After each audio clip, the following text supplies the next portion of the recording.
Coming to you from a cozy little condo high atop Old Fourth Ward, Atlanta. Welcome to The Ron Show on America One Radio. Here's your host, Ron Roberts. It was a little more than a week ago. I was still on vacation, enjoying the 80-degree weather in San Juan, Puerto Rico. And the cats of Old San Juan, too, by the way. Got to talk to you about the cats of Old San Juan. Didn't know that was a thing, but that's a thing. While away on vacation, if I can't be around my cats, it's always cool to see some other friendly cats. I'm not going to make this a podcast about cats, although I could. Those that know me know I could. Anyway, Mayor Andre Dickens gave his annual State of the City of Atlanta address. If you are one of those folks who listen to us across the country or around the world, and you're like, ugh, this is going to be a city. No, I'm definitely focusing on his address and some key issues, some takeaways from his address that are primarily about the city of Atlanta, but also sort of bring up some issues that the city has to deal with, a GOP-led state, and a federal government now that is hostile to any major city, because every major city in the United States, obviously, is more diverse and thus elects more Democrats at local leadership. You know how it goes. Anytime something goes wrong or something isn't right, well, it's obviously because of the Democrat-run cities, right? That's the lingo that comes out of talk radio, Fox News, Newsmax, OANN, the White House. Even it's always someone else's fault. It's never a collaborative effort to fail. It's always their fault. As someone who grew up in Georgia, in the suburbs, and has now lived in the city of Atlanta for now, 7 years. Holy crap, man, time flies. I feel as if I've lived in just about every kind of Georgia that there can be. By that, I mean rural and suburban and inner city. I have interacted with just about every kind of Georgian there is from traveling the state, whether it be rural mountainy or snowbird who've escaped other more hostile winter climates to live in the state of Georgia, who live in the suburbs or have moved to the city. Those who grew up in the suburbs and moved to the city. We've got a lot of Gen X and millennial Americans who are moving back into the city of Atlanta.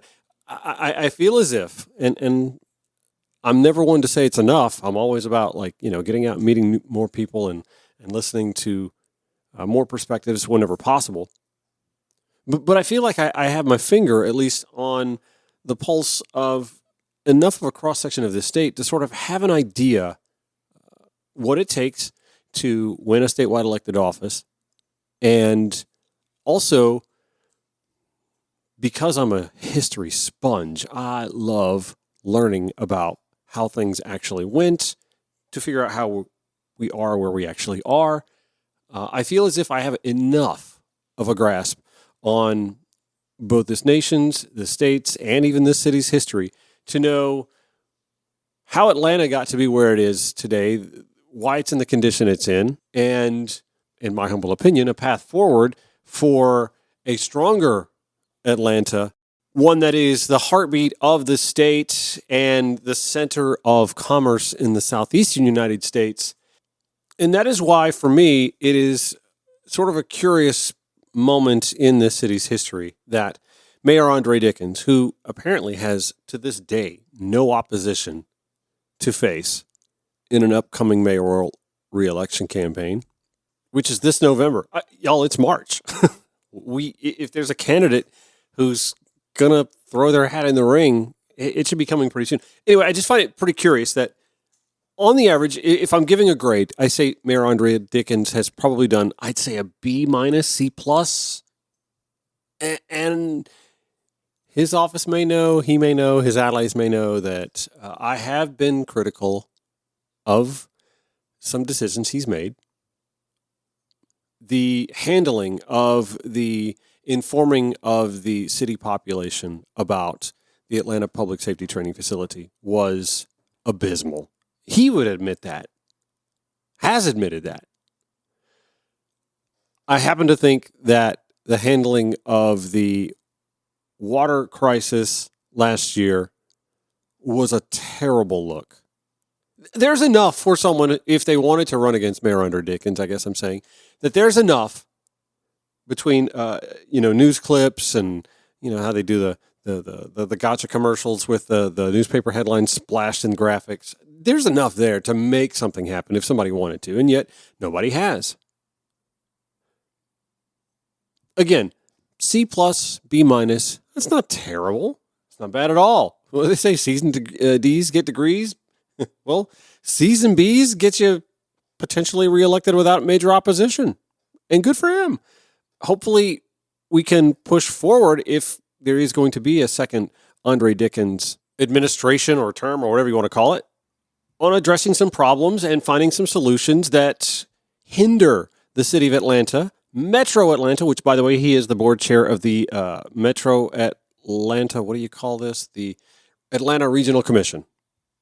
He's the chair of that. So he's not just the mayor of Atlanta, he also is the chair of the Atlanta Regional Commission. It's almost like he's mayor of Metro Atlanta as well. That's a powerful position to be in. But there's a lot of stuff that plagues Metro Atlanta.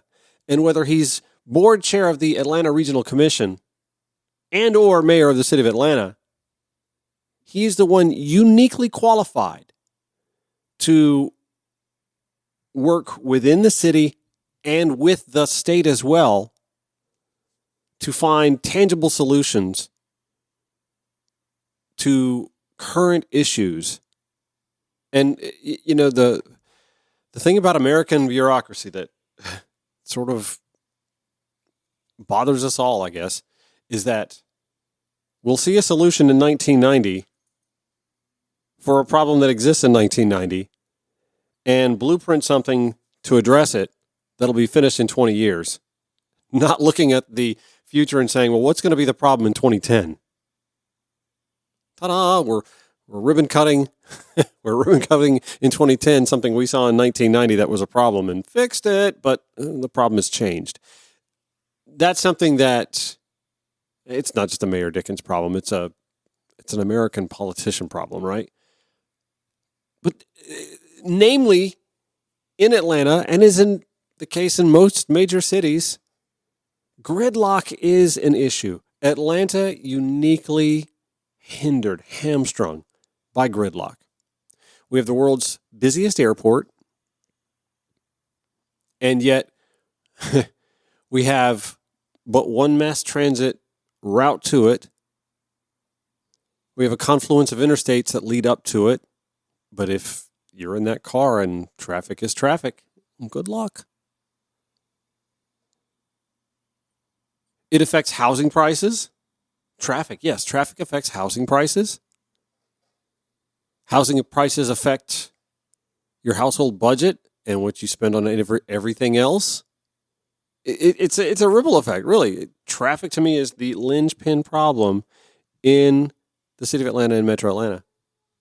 And it's something that Mayor Dickens can't solve by himself. The city of Atlanta can't solve by itself. You know why I know this? Because MARTA exists essentially as a city of Atlanta mass transit authority. Atlanta, Fulton County, DeKalb County, it goes nowhere outside of those environs because back when it was designed, came into fruition, none of the suburban counties wanted anything to do with it. And the state gives not one penny to its budget, still to this day. Maybe if I were the board chair of the Atlanta Regional Commission and the mayor of the city of Atlanta and had alliances, bipartisan alliances, under the gold dome in the state legislature, I might start using that influence to perhaps address that. In any event, I'm going to dive into a little bit of his State of the City address so you can get an idea where Mayor Andre Dickens believes the city is at this point and some issues that need to be addressed as well. And I know I talked about traffic, but there's also, we'll see what crossover day under the Gold Dome Day does today, but there is also a House bill that to me is sort of like a ticking time bomb aimed at the city of Atlanta with regards to homelessness. We'll get to that. First things first, let's take a little bit of a listen to Andre Dickens speaking to the audience about 8 or 9 days ago, giving the State of the City address at what was a raucous party, essentially. We'll start right after all the pleasantries and greetings and his paying respect to the passing of President Jimmy Carter with actually a quote from the president. President Carter once said, "I have one life and one chance to make it count for something. I'm free to choose that something." We all get to choose that something also. And I've known mine for a long time now. Since I was 16 years old, I knew I wanted to be the mayor of Atlanta because I love this city and I love its people. And my pastor, who you heard earlier, he often reminds me that love ought to look like something. Tonight, you're going to see how our love has moved Atlanta forward. But before that, I have a question for you, Atlanta. Do you know how much you're loved? Because I'm not sure you know just how awesome you actually are. Seriously, Atlanta is the place to be, and people have been pouring out their love for this greatest city in the world. Money Magazine has named us the best place to live. Black Enterprise Magazine named Atlanta the best city to start a business. We've been named the best place to start a career, the most educated city in the United States, and the best city for black home buyers. And if you had any doubt, Atlanta still influences everything.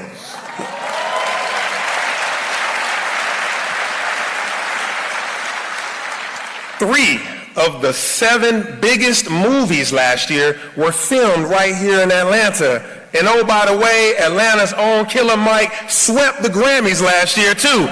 Atlanta influences everything. Hartsfield-Jackson Atlanta International Airport is still the world's busiest and most efficient airport. And if you missed it this morning, we announced the newest general manager who will lead our airport into the future. The world flies through Atlanta. Culture runs through Atlanta. And Fitch is betting on Atlanta by giving us a AAA bond rating, the highest possible and our highest bond rating ever.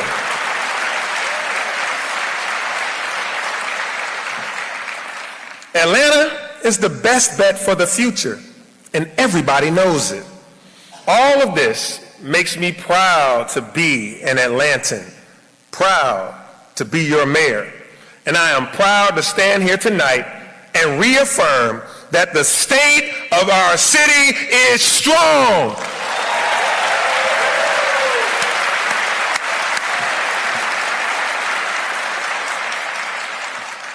I'm so proud of this city.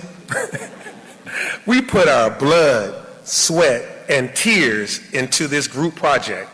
From our small businesses to the Fortune 500 companies, from Atlanta Public Schools to our youth organizations, from the Atlanta City Council to the nonprofits.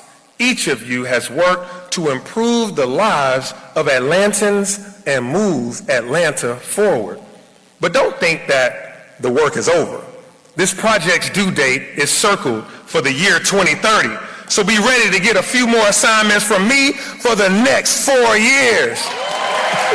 He'd already, of course, announced that he's running for re-election, but pretty much puts the icing on the cake. So everything sounds great so far, right? We're listening to Mayor Andre Dickens' State of the City address on The Ron Show, America One Radio, Progressive Voices via TuneIn. You can call the show, leave a comment, or even send a text message if you'd like. 404-919-2725. Thank you for listening to The Ron Show. Based in Atlanta, and so I think one of the benefits of being in Atlanta and focusing on politics from a regional or even state or domestic or even international level is that there are enough things that go on in the city and Metro Atlanta and in the state of Georgia that I think are microcosms of things that we are dealing with politically on the national and the global scale that it warrants watching, just seeing how we address those problems. So we're listening to a little bit of the State of the City address from Mayor Andre Dickens 8 nights ago. Let's pick up right where we left off, where he's got new assignments for us. Before we hand out those new assignments, let's see just how far we've come. 3 years ago, I was standing on a stage at Georgia Tech's Bobby Dodd Stadium taking the oath of office. Many of you were there with me that day, suffering in the bitter cold, if y'all remember. It was during COVID. I knew we had work to do. The task in front of me and the city council and this administration was not small, and I knew I couldn't do it alone. We were still battling the pandemic, and City Hall was mostly closed. People couldn't pay their water bills or get their permits. Our infrastructure projects were backed up, streets were not getting paved, potholes were not getting filled, trash services were inconsistent, scandals had eroded faith in government from years past, violent crime had risen, public safety departments were understaffed, underpaid, and without a proper place for training. And to make matters worse, some folks wanted to split off Buckhead and start their own city. He's speaking, of course, about the Buckhead City movement. Bill White was the head of that. Bill White eventually moved to Florida, became a member at Mar-a-Lago, and is, I believe, the most recent appointee to be the ambassador, the U.S. ambassador to Belgium. Enjoy your time there, Bill White. The city was fractured and in need of some course correction. Between that day at Georgia Tech and now, I've made a lot of promises to the people of Atlanta. Each of them focused directly on moving Atlanta forward together. I promised to open up City Hall, to supercharge our city services, and to restore your trust in our government. And we have kept those promises. Yeah, I would say that the way you handled the Atlanta Public Safety Training Facility and the petition to have a ballot measure isn't exactly opening up of City Hall or restoring trust in city government. There was an outpouring of folks who spoke against the Atlanta Public Safety Training Facility and its growing price tag, and City Council ignored it. The mayor did everything in his power through legal means to suppress that petition from becoming a ballot measure, to the point now that the facility is complete, and what's the point of the petition? It, I believe, had an impact on the outcome of the 2024 election in the state of Georgia because grassroots activists felt deflated. Okay, let's continue.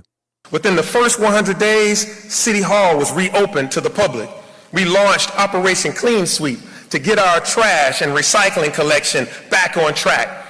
We reinstated Mayor Shirley Franklin's pothole posse, and we have filled over 30,000 potholes, y'all.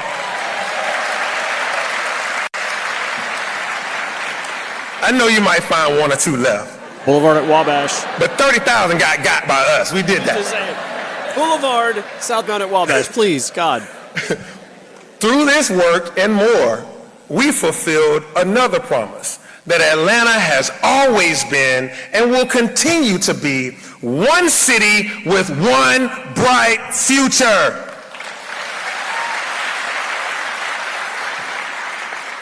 And while our city continues to improve operational efficiency, we must also ensure that our government continues to operate ethically. Just last week, we introduced the Employees' Bill of Rights, with more announcements coming that will reinforce our commitment to ethical government. From day one, this administration has been committed to a government with the highest ethical standards and free of waste, fraud, abuse, and corruption. That commitment is absolute from me. Now that the Atlanta Public Safety Training Facility is completed anyway.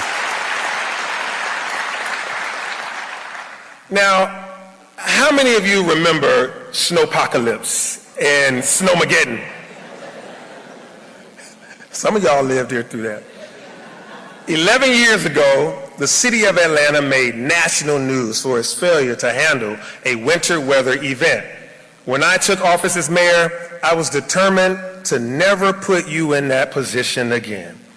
Each year, our teams prep for winter months in advance of this season. This January, APD, AFRD, ATLDOT, Public Works, Watershed, Forestry, and more were on the front lines. When I say love ought to look like something, this is what we mean. Love looks like these folks working around the clock to salt our roads, clear our streets, keep the water flowing, opening our warming centers, and keeping us safe. And after they did it the first time, they had to suit up and do it again the very next week. And so we have a few of those folks here with us today. Will all of you hardworking folks please stand and be recognized? Stand up. No, they deserve those accolades, no doubt about it. This is where I talk about mass transit and the lack of in the city of Atlanta, though, because Snowmageddon had a lot to do with folks not being able to get anywhere except with their vehicle in the first place. And because of their work, Atlanta can forget about Snowmageddon. No, he's absolutely right. The city handled the most recent spate of snowstorms pretty well, all in all. And a lot of us just decided to stay home, too, and making that a lot easier. So we'll pick up where we left off here when the Ron Show returns. We want to talk a little bit about traffic and transit. That is something that I think sort of dovetails with Snowpocalypse, and the much criticized Cop City, the Atlanta Public Safety Training Facility, does come up when the Ron Show returns. This is the Ron Show on America One Radio. And again, if you're listening to today's episode and you're thinking, this is so Atlanta-centric, why do I need to listen to this if I live in Dubuque, Iowa? Yes, I got it right. or whether you're listening in Manitoba. And by the way, we do have listeners in Manitoba. Cool. Anyway, no matter, even if you're listening there and you're thinking, what does this have to do with what's going on domestically or globally, politically?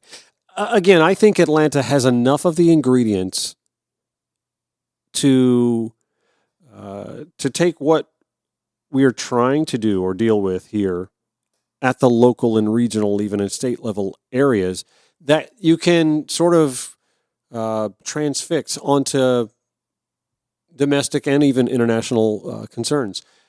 Atlanta is a uniquely American city in that we were, I believe, one of the most plagued metro areas when it came to white flight.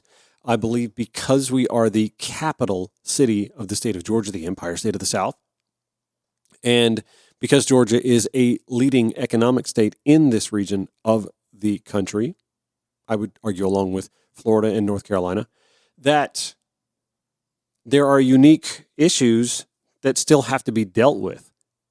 Atlanta, you heard Mayor Andre Dickens in the last segment talking about Snowmageddon and how the city is better prepared to handle it. Yes, no, absolutely it is. As is the state, by the way, because the state too had to learn from Snowmageddon some 11 years ago.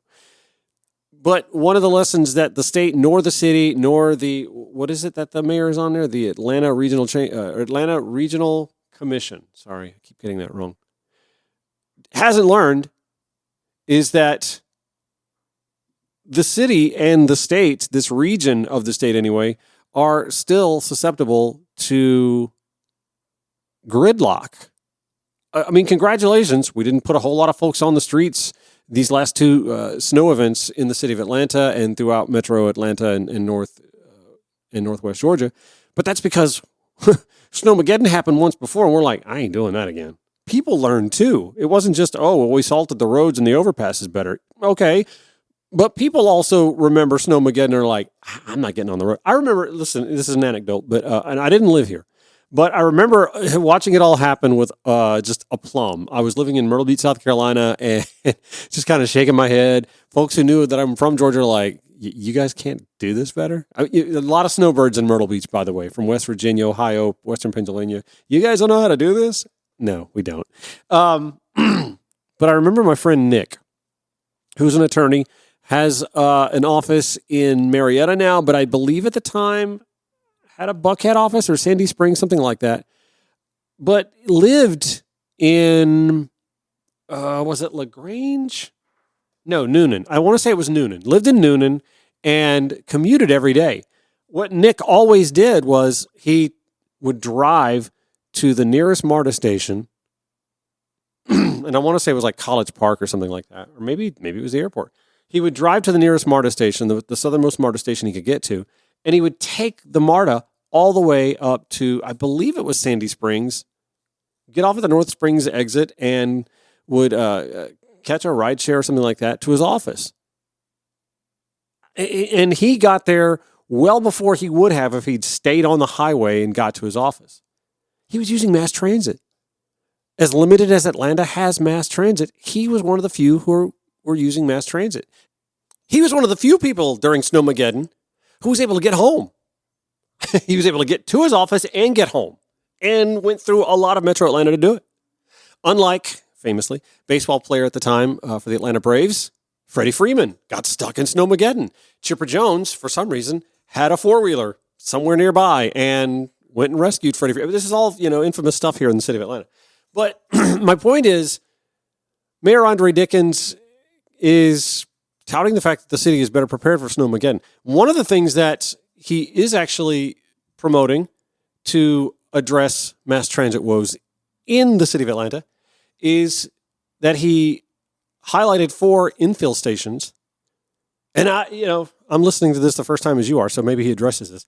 But that is a strengthening of the MARTA rail system. He is somewhat wishy-washy on the, I say still in its infancy, streetcar system. We have one little figure 8 route streetcar that was sort of put in place to just show, here's how it would work. And now folks look at it and go, well, it doesn't go anywhere. Well, yes, but that was sort of the idea. It wasn't supposed to necessarily go anywhere, but to show you how it works. And I use it on occasion because it stops near where I live, and it takes me to Mercedes-Benz Stadium or State Farm Arena, Centennial Olympic Park, the aquarium, etc. It's very convenient for me. But it's supposed to actually be attached to what we call the Beltline project, which was a connection, I think it's like a 22 plus mile loop around the city of Atlanta, connecting inner city neighborhoods using old rail lines that have been pulled up, and they've turned this into a giant walking trail. There's supposed to be the streetcar element with it, and he's been a little wishy-washy on that. But all along, Ryan Gravel, the grandfather of the Beltline, put in the DNA of the Beltline that, yes, there would be a streetcar element to it, because we in the city don't like getting in the car either if we don't have to, and we don't have the infill stations. Mayor Dickens wants to address that. We don't have the infill stations to get us from point A to point B sometimes, but we really don't want to have to get in the car to go 4 blocks and still it take us 45 minutes to get there round trip. So that's why I talk a little bit about mass transit and the fact that we've let ballot initiatives in Gwinnett County and Cobb County, the 2 larger of the suburban counties outside the city of Atlanta, force MARTA away. And yet the Braves moved their baseball facility to Cobb County, not far from the Fulton County line, but we don't have a MARTA line anywhere near that area of Fulton County to tie to what is called the Battery there, where the Braves play, and their outdoor, what do they call it? What did the guy, the LA Dodgers writer call it? He call it the large shopping mall. It's not really. It's very nice, but it's a destination, and a destination has a lot of rideshare drop-offs, but no direct link to MARTA, and that would be nice. Those of us who live in town would love to catch a MARTA to go to a Braves game and back, like a major city should. We're a top 10 major city population-wise in the country, and we just don't have those nice little perks like mass transit. So that's why I harp on mass transit a little bit. Let's get back to Mayor Andre Dickens and his statements during the State of the City address and see where he picks up on that. I know he's about to start talking about the Atlanta Public Safety Training Facility. That was a much ballyhooed point of concern for those who are wary of police campuses and the over-policing of our society. So we'll have some thoughts on that. When crime was on the rise in 2021, I promised you safer streets. Another promise kept. Since 2022, homicides in Atlanta are down 26%.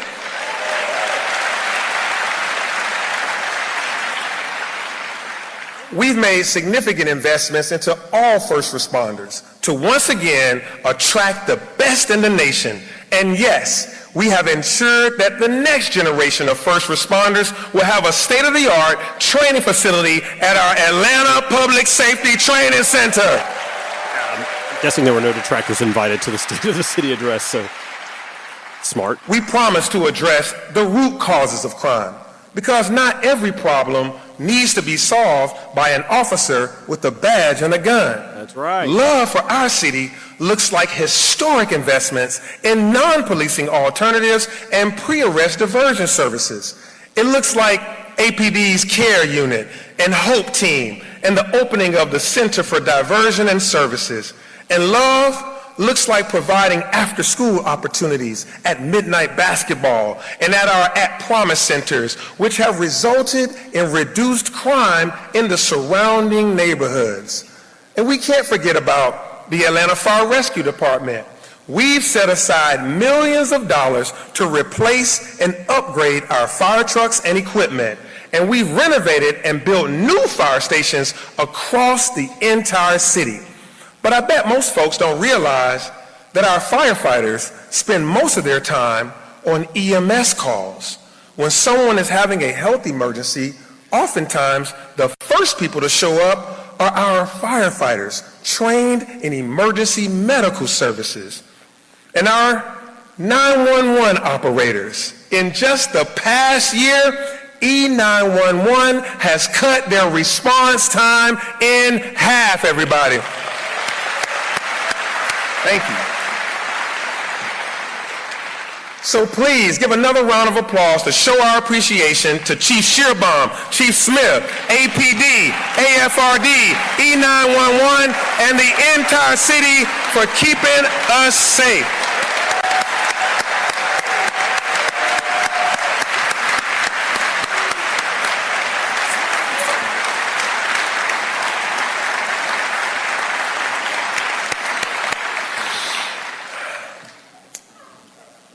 Y'all like the police and firefighters. Y'all get a big round of applause. Voters overwhelmingly approved historic funding for our infrastructure needs, and we are now investing those dollars directly into the future of our city. Much of that starts with the Atlanta Department of Transportation. I take special pride in ATL DOT because during my time on the Atlanta City Council, I created this new department to address inefficiencies in our transportation services. And they are putting in the work. Just in the last year, they've upgraded or installed over 150 ADA ramps, nearly 30,000 feet of sidewalks, and resurfaced roads, including Campbellton Road, University Avenue, Mount Perrin, Marietta Street, DeKalb Avenue, and more. Yeah, you can clap for a couple paved roads. And I promised you 10,000 new street lights to make our streets safer for everyone. ATL DOT didn't just keep that part in that promise, but in partnership with Georgia Power, we tripled it by installing over 30,000 street lights. And all of that work, and all of that work has led to a 50% reduction in vehicular and pedestrian fatalities. We are literally saving lives, y'all. All right, so we're going to take a quick break, come back. Is there more to be heard about Atlanta's transportation needs? Because that, I don't know, didn't really scratch my itch. Homelessness and housing and more. From the mayor's State of the City address from the city of Atlanta when the Ron Show returns on America One Radio Progressive Voices via TuneIn. Okay, final 12 minutes or so. Thank you for listening. We're kind of skimming over Mayor Andre Dickens in the city of Atlanta in his 2025 State of the City address, where he does talk a lot, and I'll give you the link to the entire speech so that you can peruse through it yourself, because I'm skimming over it. It was way longer than this show was going to be able to accommodate.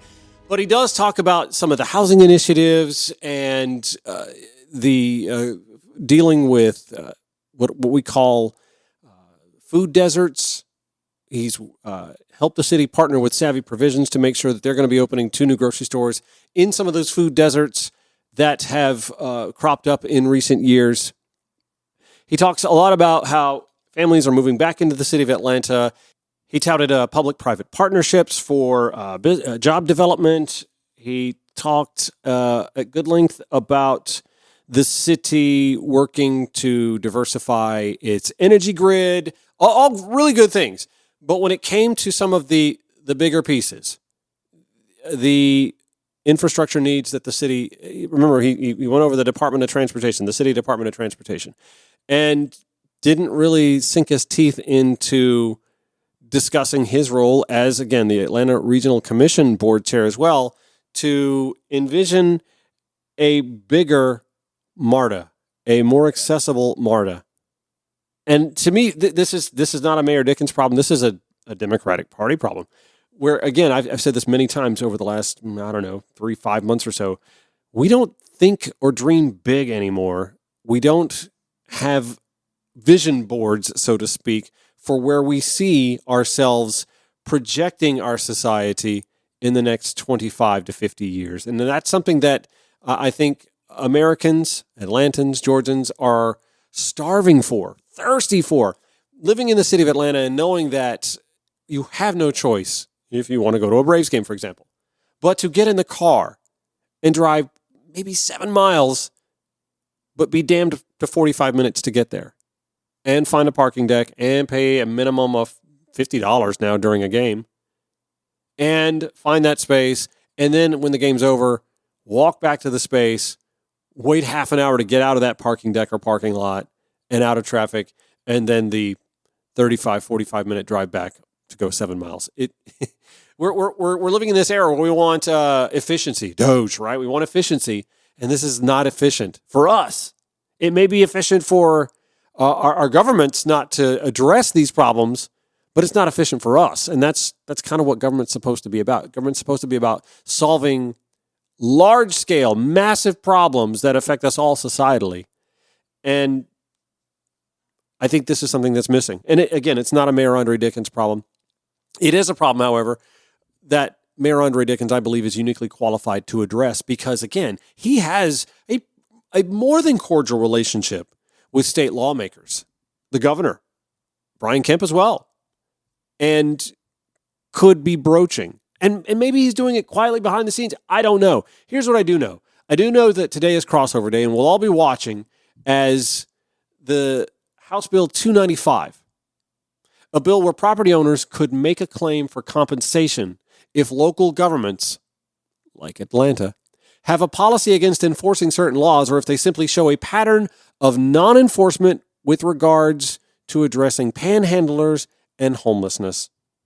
That's right. I'm reading directly from an article Stephanie Stokes at WAB wrote on February 18th. I believe it was also picked up by the Associated Press on February 20th. Again, I'm going to keep my eye on crossover day. Let's see if this House bill crosses over to the Senate because it's dangerous, specifically for the city of Atlanta, to have your property taxes rated because of some new state law where a property owner, say a Buckhead Bill, could say, well, I don't think you're addressing panhandling and homelessness enough and it's affecting my property values. I mean, first of all, prove how it affects your property values. But secondly, if it does somehow pass, the city of Atlanta is going to see its coffers raided by some state law when the state's not actually contributing to help with the homelessness crisis that exists in major cities because major cities are draws for homeless people, panhandlers, who may not even be from the city.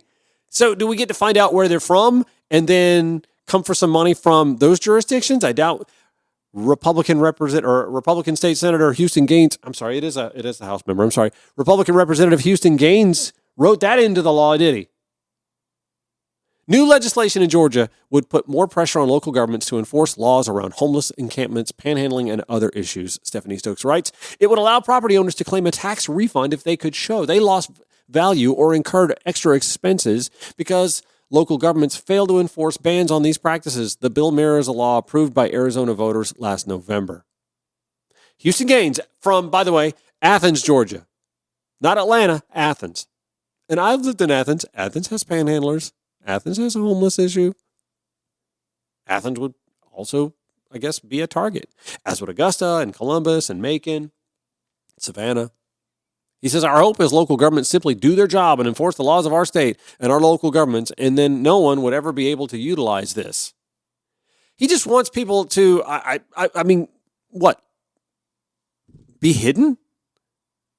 You can't force folks who don't comply to go to a civically run homeless shelter or anything like that to do so. And you're now asking police to do something else when they're already overburdened and underpaid and understaffed and underbudgeted. when the state's not chipping in anything. The state with its $16 billion surplus. Nothing in the bill says the state's willing to help out.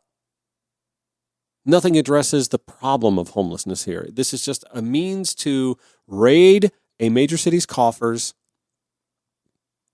to deal with a problem that is not just a city-oriented problem. It's in the city, but the homeless and the panhandlers aren't necessarily from or of the city. And Houston Gaines, from outside the city, who is inconvenienced every time he comes into the city to do his business as a state representative, I guess, is just bothered by it without any intent to rectify it. That's something to watch for on crossover day. As grand as the mayor's State of the City address sounds, he is the one that I believe is uniquely qualified to address a problem that, or actually many problems that plague his city and Metro Atlanta, which he is chair of the regional commission for. And so it'll be interesting to see in the coming days, weeks, months. Let's watch this House Bill 295. Does it make crossover? What does the state Senate do about it? And let's ask our Democratic senators who are going to deal with it if it does crossover on crossover day.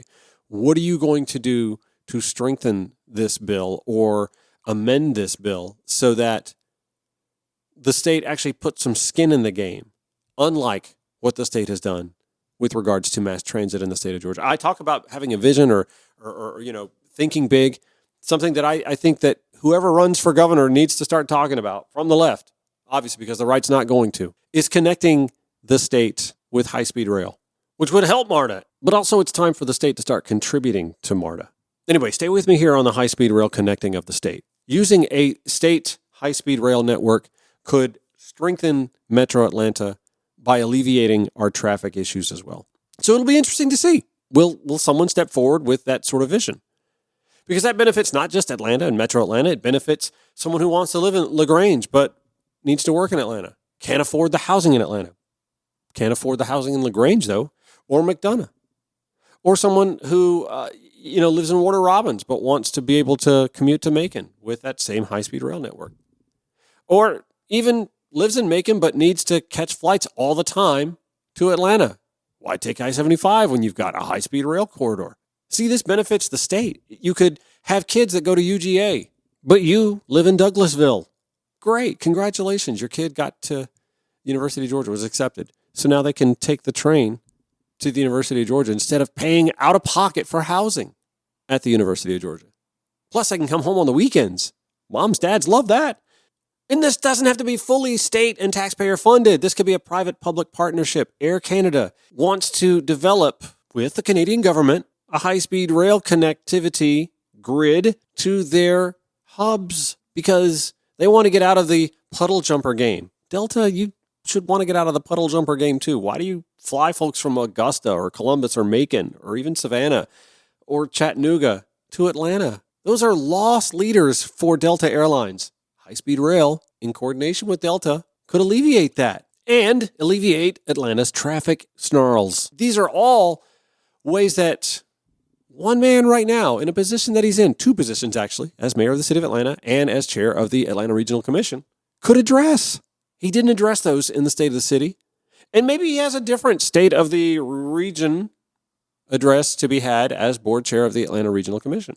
I know it sounds like I'm just being hard on Mayor Andre Dickens for what he doesn't say or things that he did do that I don't think he handled correctly. And for the most part, because the Atlanta Public Safety Training Facility is completed, it's got to be water under the bridge. We can say we're not happy about it. I'm more unhappy with the fact that we spent as much money as we did while Fulton County is also building another training facility when the two jurisdictions could have collaborated. That's just my 2 cents. And saved a lot of money and not had the environmental impact that the current facility in DeKalb County does, without input, by the way, from residents who lived around it. And then, of course, ignore the petition from grassroots activists in a crucial election year that I think came back to bite us on the ass. All of us. There's, more that I could quibble over. The water main situation was a bad look as he's hopping on a plane to go fundraise for the mayor of Memphis. It was a bad look. Just poor timing, bad look. I know it sounds like I'm being hypercritical, but it appears that Mayor Andre Dickens is going to get a rubber stamp re-election. There is no one who has announced running against him yet. And while there's a few things here or there, again, I give him a C+, B-, C's, B's, D's, they get degrees, and it appears that's going to get him reelected. I think his second term could be transformational, but I think he needs to start talking like a second term can be, should be, will be transformational. And in doing so, he can sort of shine a flashlight onto the same sort of path that whoever is going to run for governor in the state of Georgia from the same party that he belongs in, the Democratic Party, could follow as well. But he may need to do another Buckhead City movement collaboration with Republicans who right now seem to want to punish cities like Atlanta over homelessness. It's got work to do. We'll be watching. It's going to do it for today's Ron Show. We replay 5 p.m. on America One Radio, also 11 p.m. at Progressive Voices via TuneIn. We podcast as well, and then provide the show notes at ronshowatl.com. See you tomorrow, 9 a.m. at America One Radio. Have yourselves a great day.